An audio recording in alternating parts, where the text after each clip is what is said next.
옆에 계신 분들과 인사 나누겠습니다. 사랑합니다. 축복합니다. 인사 나누겠습니다. 사랑합니다. 축복합니다. 네, 사랑하고 축복합니다. 아, 네, 오늘은 소율이 문답 67번째 질문을 저희가 함께 나누고자 합니다. 소율이 질문 67번에 보면 여섯째 계명이 무엇입니까? 라고 질문하고 있습니다. 10계명 중에서 여섯 번째 계명이 무엇입니까? 라고 하는 질문입니다. 여섯 번째 계명은 살인하지 말지니라 하는 것이 이 답입니다. 그래서 오늘은 10계명 중에서 여섯 번째 계명인 살인하지 말라라고 하는 이 계명에 대해서 저희가 함께 나눠보고자 합니다. 살인하지 말라라고 하는 이 말씀 속에서는 우리가 계획적이고 보복적인 살인뿐만 아니라 또 실수로 인한 또 살인도 있잖아요. 우리가 의도하지는 않았지만 실수로 인해서 사람을 죽이는 경우도 있죠. 그런 살인들, 그리고 또한 심지어는 스스로 자신의 생명을 끊는 자살의 행위까지, 모든 살인은 생명의 주인이신 하나님의 권위를 침해하는 죄인 동시에 하나님의 형상을 훼손시킴으로 하나님의 창조 섭리를 파괴하는 행위가 살인이다라고 하는 것입니다. 그래서 이 살인에는 원수를 갚기 위해서 의도적으로 누군가를 죽이는 것뿐만 아니라 혹여라도 실수로라도 다른 사람의 생명을 빼앗는 것, 그리고 자기 스스로가 자기 생명을 해하는 것까지 모든 살인이 여기에 포함이 되어 있다는 것입니다. 결국 살인하지 말라라고 하는 이 계명은 하나님의 창조 섭리를 파괴하는 행위이기 때문에 하나님께서 여섯 번째 계명으로 우리에게 말씀해 주신 줄 믿습니다. 그러면 이 여섯 번째 계명이 우리에게 주시는 하나님의 메시지를 우리가 살펴보고자 합니다. 살인하지 말라라고 하는 이 계명에는 크게는 세 가지의 의미가 담겨져 있습니다. 살인하지 말라라고 하는 이 하나님의 말씀 속에는 어떤 의미가 담겨져 있냐면 첫 번째는요. 모든 생명은 하나님의 것입니다. 라고 하는 고백이 들어져 있는 것입니다. 살인하지 말라라고 하는 그 계명 안에는 모든 생명은 하나님의 것입니다. 라고 하는 고백이 들어가 있다는 것입니다. 그러면 우리가 한번 성경을 보도록 하겠습니다. 창세기 1장 30절의 말씀을 같이 한번 읽어보겠습니다. 시작. 또 땅의 모든 짐승과 하늘의 모든 새와 생명이 있어 땅에 기는 모든 것에게는 내가 모든 푸른 풀을 먹을 거리로 주노라 하시니 그대로 되니라. 아멘. 창세기 1장 30절의 말씀을 저희가 함께 읽었는데요. 이 말씀을 다시 한번 간략하게 요약을 하면 태초에 생명이 있게 창조하신 분은 하나님이심을 고백을 하고 있는 것입니다. 그러니까 창세기 1장 30절의 이 말씀, 또 땅의 모든 짐승과 하늘의 모든 새와 생명이 있어 땅에 기는 모든 것에게는 내가 모든 푸른 풀을 먹을 거리로 주노라 하시니 그대로 되니라. 이 말씀은 곧 태초에 모든 생명을 하나님께서 창조하셨다는 것을 고백하고 있는 것입니다. 그리고 욥기 12장 10절의 말씀을 같이 한번 읽어보겠습니다. 시작. 모든 생물의 생명과 모든 사람의 육신의 목숨이 다 그의 손에 있느니라. 아멘. 욥기 12장 10절의 말씀을 보면 이 고백을 통해서 우리가 기억해야 될 것은 모든 생명과 사람의 목숨까지 다 하나님께서 만드셔서 하나님의 손에 두셨다는 것을 우리가 기억해야 한다는 것입니다. 그래서 우리가 살인하지 말라라고 하는 이 여섯 번째 계명을 통해서 우리가 먼저 기억해야 될 것은 이 여섯 번째 계명 안에는 모든 생명은 하나님의 것입니다라고 하는 하나님의 선포, 우리의 고백이 그 여섯 번째 계명 안에 포함이 되어 있다는 것을 기억하라는 것입니다. 오늘 이 시간 이 자리에 앉아 계신 우리 모든 성도님들과 모든 교육자분들이 이 세상의 모든 생명은 하나님의 것입니다. 라고 먼저 고백할 수 있는 우리 모두가 되기를 주님의 이름으로 축복을 드립니다. 그리고 오늘 여섯 번째 계명을 통해서 하나님께서 우리에게 주시고자 하는 두 번째 메시지는 사람의 생명의 소유는 하나님께 있음을 인정하라는 것입니다.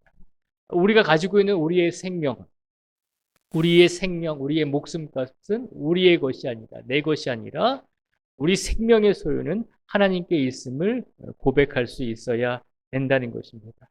그래서 성경을 한번 보도록 하겠습니다. 사무엘상 25장 29절의 말씀을 같이 한번 읽어보겠습니다. 시작. 사람이 일어나서 내 주를 쫓아 내 주의 생명을 찾을지라도 내 주의 생명은 내 주의 하나님 여호와와 함께 생명싸개 속에 쌓였을 것이요. 아멘. 이 사무엘상 25장 29절의 이 고백은 누가 하고 있는 고백이냐면 다윗이 사울 왕을 피해서 도망을 치다가 먹을 것이 없어서 광야에서 많은 양들과 목축업으로 부자였고 부유했고 먹을 것도 많았던 나발이라고 하는 사람에게 먹을 것을 요청했을 때 그 나발이라고 하는 사람이 이 다윗의 요청을 거절했거든요. 그래서 다윗이 자신들을 돌보지 않는 나발을 벌하기 위해서 자신의 수하들과 나발을 이제 죽이기 위해서 가고 있을 때 나발의 아내였던 아비가일이라고 하는 여인이 많은 음식을 싸가지고 남편을 대신해서 안 그러면 자신의 식솔들이 다 몰살될 것 같으니까 이 아비가일이라고 하는 여인이 많은 음식을 싸가지고 다윗 앞에 나와서 다윗에게 고백하고 있는 내용입니다. 이 하찮은 여인이 하나님께서 이스라엘의 두 번째로 세우신 다윗 왕 앞에서 아직은 왕이 아니었지만 기름 부음을 받고 지금 왕위에 오르기 전인 다윗에게 와서 하는 얘기가 그겁니다. 사람이 일어나서 내 주를 쫓아 내 주의 생명을 찾을지라도 내 주의 생명은 내 주의 하나님 여호와와 함께 생명싸개 속에 쌓였을 것이요 라고 고백을 했다는 것입니다. 다윗 당신을 죽이려고 지금 많은 사람들이 쫓아오지만 그러나 당신의 생명은 내 주의 하나님 여호와께서 당신의 생명을 생명싸개 속에 쌓여서 지켜주고 계십니다라고 하는 고백을 이 아비가일이라고 하는 여인이 하고 있는 것입니다. 그래서 이 고백은 사람의 생명은 여호와 하나님과 함께 있으며 보호받습니다라고 하는 고백을 하고 있는 것입니다.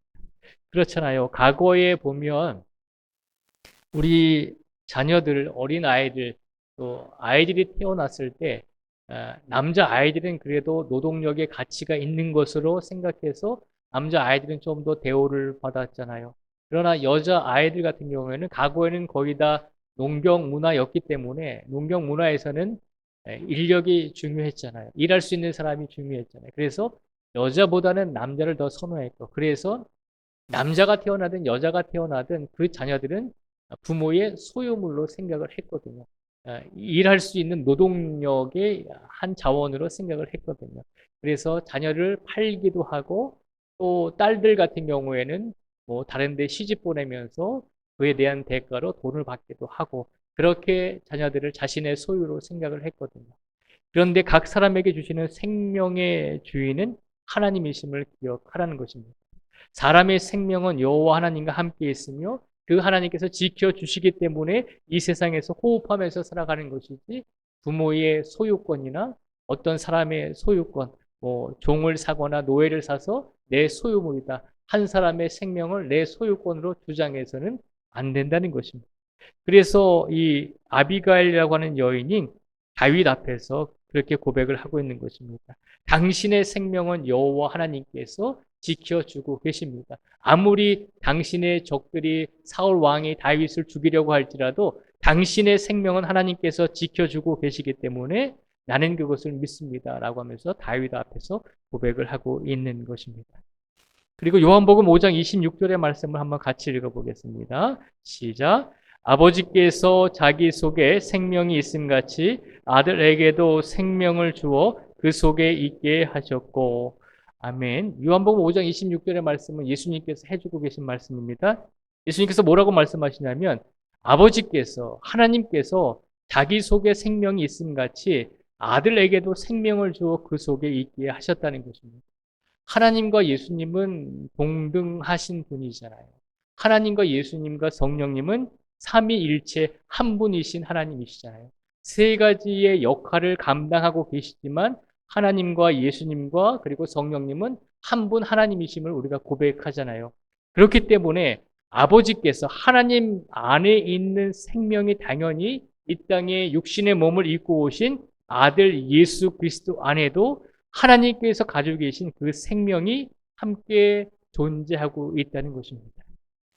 그래서 예수님께서 어떻게 하실까요? 하나님은 사람에게 생명을 주시는 생명의 공급자이심을 기억하라는 것입니다. 하나님께서 사람에게 생명을 주시는 생명의 공급자이시기 때문에 이 땅에 육신의 몸을 입고 오신 예수님께서도 동일한 생명을 그 안에 가지고 계셨기 때문에 예수님께서도 이 땅에 오셔서 모든 세상 사람들에게 육신의 생명을 주실 뿐만 아니라 영혼의 생명까지도, 영생의 선물까지도 주실 수 있는 분이었음을 기억하라는 것입니다. 그래서 하나님은 사람에게 생명을 주시는 생명의 공급자이심을 우리가 고백할 수 있는 우리 모두가 되기를 주님의 이름으로 축복을 드립니다. 오늘 6번째 계명, 살인하지 말라라고 하는 이 계명을 통해서 하나님께서 우리에게 주시고자 하는 2번째 메시지는 사람의 생명의 소유는 하나님께 있음을 고백하고 하나님께 맡길 수 있는 우리 모든 성도가 되기를 바라면서 이 말씀을 주신 줄 믿습니다. 그러니 우리의 모든 삶 속에서 내 삶이 나의 것이 아니라, 내 생명이 나의 것이 아니라 하나님의 것임을 인정하시고, 그리고 어떤 삶 속에서도 항상 하나님께 내 생명을 맡기고 의지할 수 있는 우리 모두가 되시기를 주님의 이름으로 축복을 드립니다.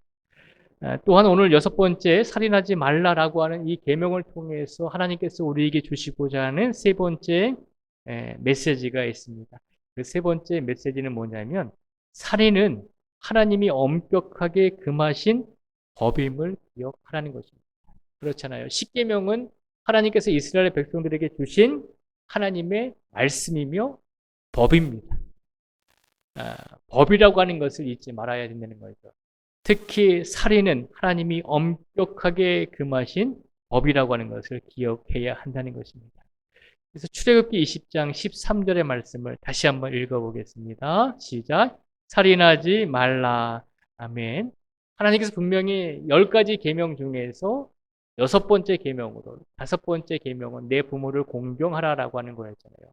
그 계명 다음부터는 하나님께서 제일 중요하게 여기셨던 계명이 사람과 사람과의 사이에서 살인하지 말라라고 하는 법을 우리에게 주셨다는 것을 잊지 말라는 것입니다.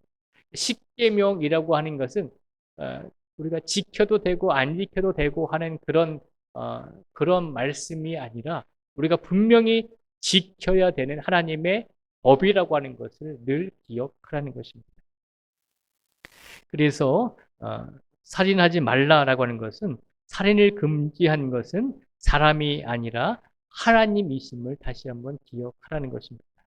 그래서 오늘도 이 세상을 살아가는 우리 모든 성도들이 우리의 삶 속에서 이웃을 해하거나 이웃에게 상해를 입히거나 이웃에게 상처를 입히는 것, 하나님께서 분명히 금하고 있는 것임을 기억하시면서 우리가 작은 것이라도 이웃에게 아픔을 주지 않고 이웃에게 상처를 주지 않고 그리스도인으로서 올바르게 하나님의 자녀로서 삶을 살아가실 수 있기를 주님의 이름으로 축복을 드립니다. 또한 마태복음 5장 21절을 한번 보겠습니다. 마태복음 5장 21절과 22절의 말씀을 같이 읽겠습니다. 먼저 21절을 같이 읽겠습니다. 시작. 옛 사람에게 말한 바 살인하지 말라. 누구든지 살인하면 심판을 받게 되리라 하였다는 것을 너희가 들었으나 나는 너희에게 이르노니 형제에게 노하는 자마다 심판을 받게 되고 형제를 대하여 나가라 하는 자는 공회에 잡혀가게 되고 미련한 놈이라 하는 자는 지옥불에 들어가게 되리라. 아멘. 마태복음 5장 21절과 22절 말씀에 보면 예수님께서 해주신 말씀입니다. 특별히 21절에 보면 누구든지 살인하면 심판을 받게 되리라 라고 예수님께서 말씀을 하셨습니다.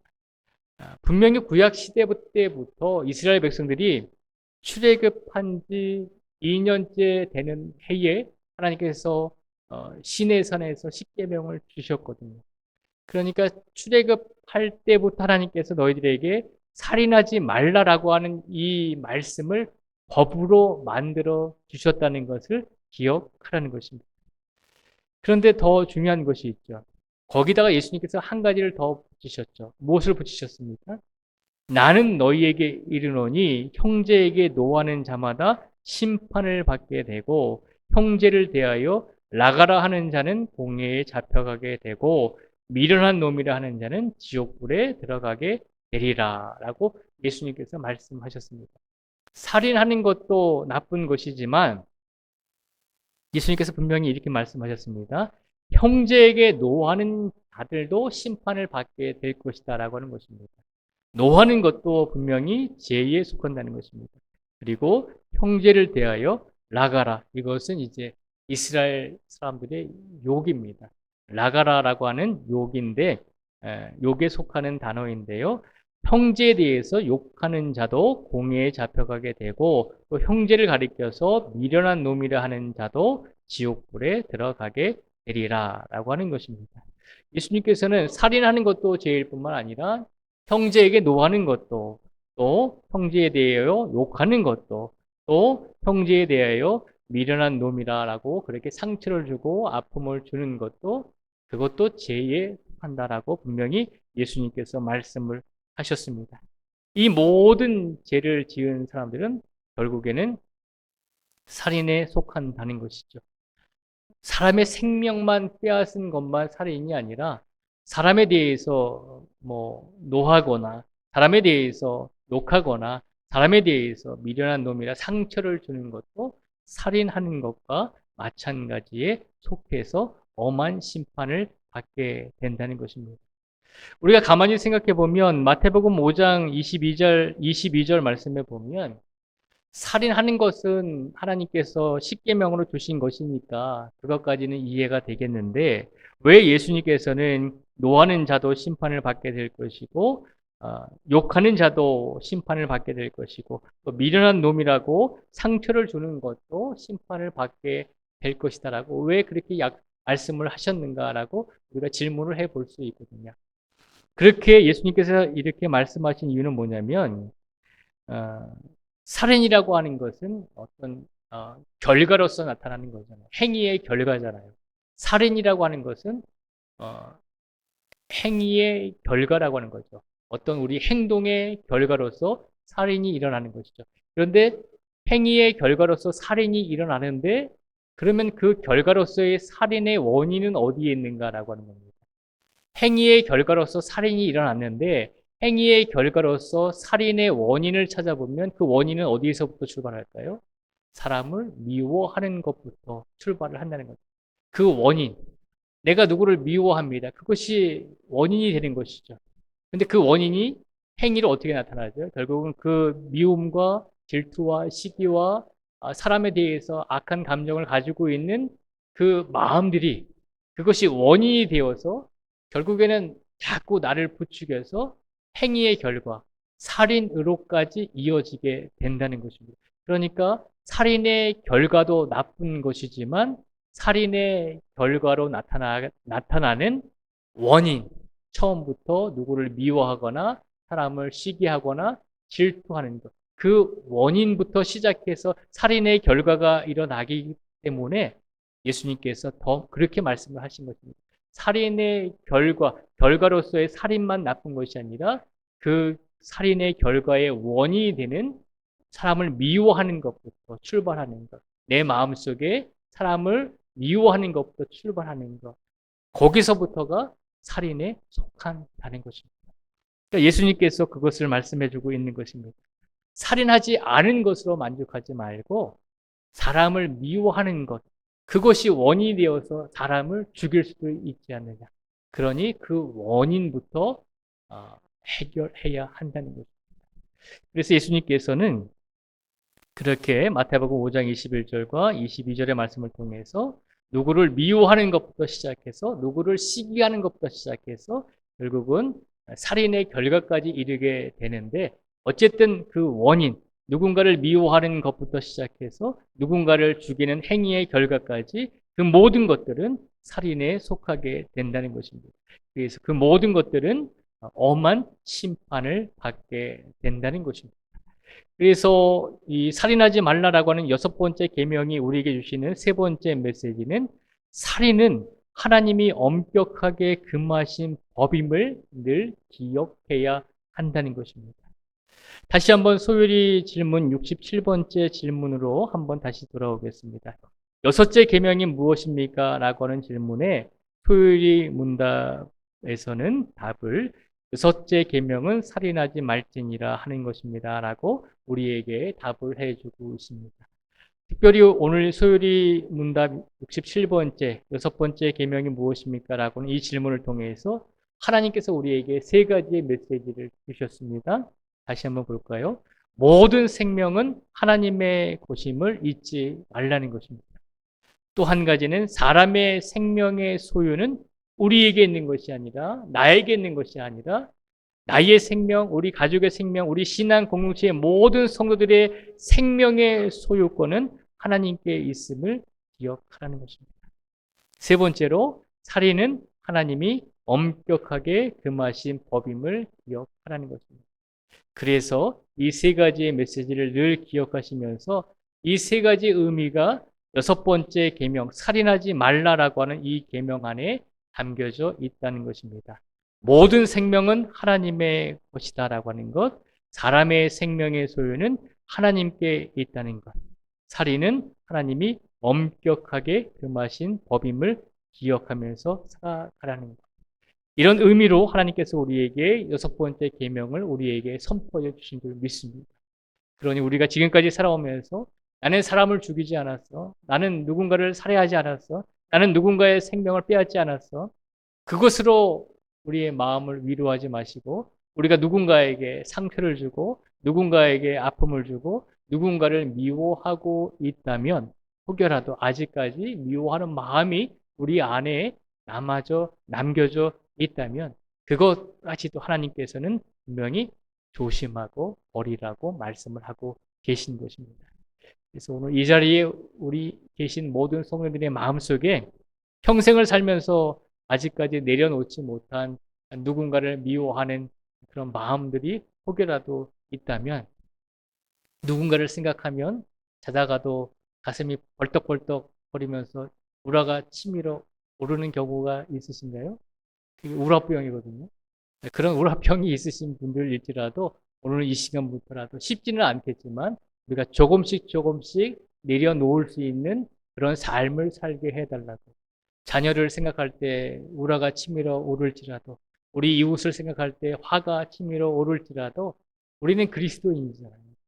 우리가 누군가를 죽이지 않았다는 것에 대해서 그것만을 가지고 위안을 삼지 마시고 누군가를 미워하지 않고 누군가를 시기하지 않고 누군가에게 상처 주지 않는 마음으로 살아가는 것. 하나님께서는 그런 모습으로 우리가 살아가기를 원하신다는 것을 기억하시면서 더 하나님 앞에서 살인하지 않고 미워하지 않고 상처 주지 않고 늘 이웃을 사랑하면서 살아가실 수 있는 우리 모든 성도님들이 되시기를 주님의 이름으로 축복을 드립니다. 기도하겠습니다. 아버지 하나님 감사합니다. 오늘 하나님께서 우리에게 여섯 번째 계명을 주셨습니다. 살인하지 말라라고 우리에게 말씀하셨습니다. 그런데 그 계명 안에는 사람을 죽이는 것뿐만 아니라 사람을 미워하거나 사람에게 상처를 주거나 사람에게 아픔을 주거나 아직도 내가 그것을 밖으로 표현하지는 않았을지라도 내 마음속에 어떤 이들에 대해서 아직까지도 미워하고 아직까지도 미련을 버리지 못하고 있는 그런 아픈 마음들까지도 다 내려놓으라고 예수님께서 우리에게 오늘 이 말씀을 선포하여 주신 줄 믿습니다. 지금까지 인생을 살아오면서 쉽게 아직까지 내려놓지 못한 부분들도 분명히 있을 것입니다. 사람들을 생각할 때마다 늘 좋은 추억과 늘 좋은 기억만 있는 것은 아닐 것입니다. 하나님 그럼에도 불구하고 우리를 그리스도인으로 세워주셨으니 어제보다는 오늘 더 노력하게 해주시고 오늘보다는 더 내일 더 나은 삶을 살아갈 수 있도록 하나님께서 강권적으로 우리의 영역을 붙들어 주시고 말씀으로 인도하여 주셔서 우리가 어떤 살인에 포함되는 어떤 행위들도 어떤 마음들도 갖지 아니하며 하나님께 오로지 순전한 마음으로 영광을 돌리며 이웃을 사랑하며 삶을 살아갈 수 있는 이 모두가 될 수 있도록 축복하여 주시기를 간절히 간구하오며 예수님의 이름으로 기도드립니다. 아멘.